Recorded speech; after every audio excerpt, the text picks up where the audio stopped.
Bonsoir ma fille Laetitia, comment tu vas? Bonsoir, papa. Ah, Fallon, ça va? Ça va par la grâce de Dieu. Je te vois, vraiment le Seigneur est avec vous. Vous êtes toutes rayonnantes là. Le plaisir est partagé. Amen, que Dieu soit loué. Et les activités, ça va? Dieu La mène foi, la barque. la foi, Dieu mène la barque. le Seigneur. Seigneur, fais grâce. Amen, gloire à Dieu. Je suis très content de votre visite et ça me va pour que... J'avais un conseil à vous donner. Je vous ai toujours dit, vous voyez, il n'est pas obligé que un père spirituel et ses enfants partent vieillir ensemble. Il est fort probable qu'à un moment qu'ils puissent se séparer.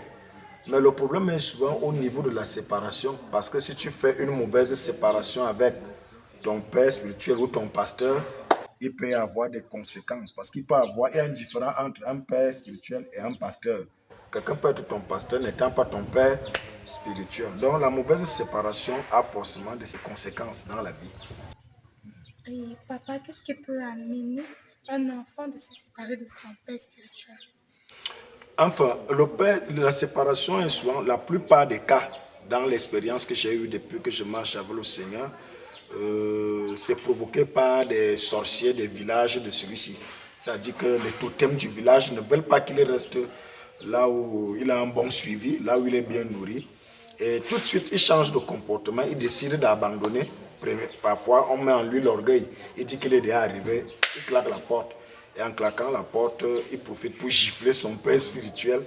Celui-ci qui ne va pas lui donner les paroles de bénédiction, c'est certainement des paroles qui vont l'amener dans la perdition. Et trop tard, il y a des conséquences là-dessus. Moi, j'aimerais savoir, est-ce que le père spirituel est plus important que le père biologique? Le père spirituel et le père biologique sont des personnes différentes. Le père spirituel est au-dessus du père biologique. Pour ça, certaines personnes vont se sentir indignées, mais c'est vrai. Demandez-moi pourquoi. Voilà. Justement, le père, je prends un exemple. Tu viens avec tes parents au niveau de ma communauté. Toi et tes parents, vous venez, tes parents biologiques, vous venez dans ma communauté. Tu passes à la délivrance. C'est le père spirituel qui va prier.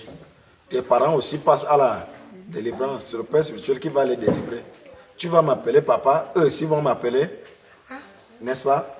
Avec que ton père et ta mère, vous allez tous m'appeler papa, parce que là, je deviens votre père spirituel. Donc, le père spirituel est au-delà même du père biologique, parce qu'il gère les problèmes spirituels de l'enfant que pour les parents également. Donc, il est mandaté par Dieu, il est au-delà.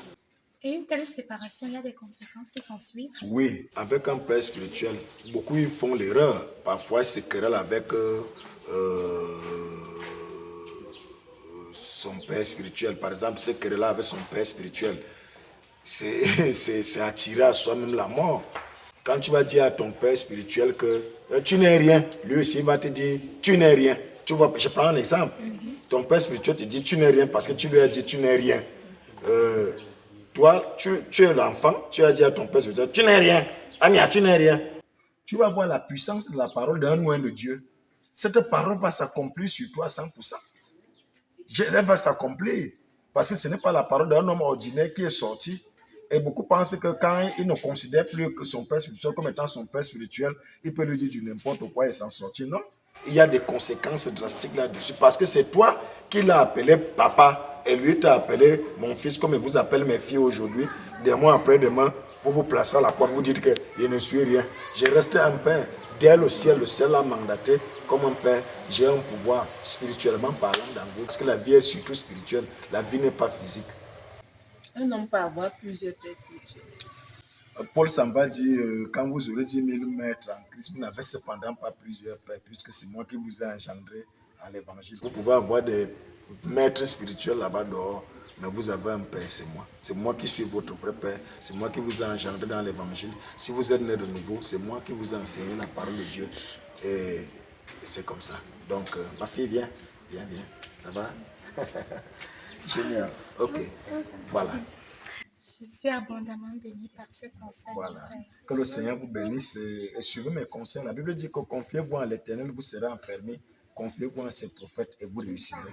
Si vous écoutez mes conseils, vous irez très loin avec la marche qui est si difficile. Soyez bénis. Amen.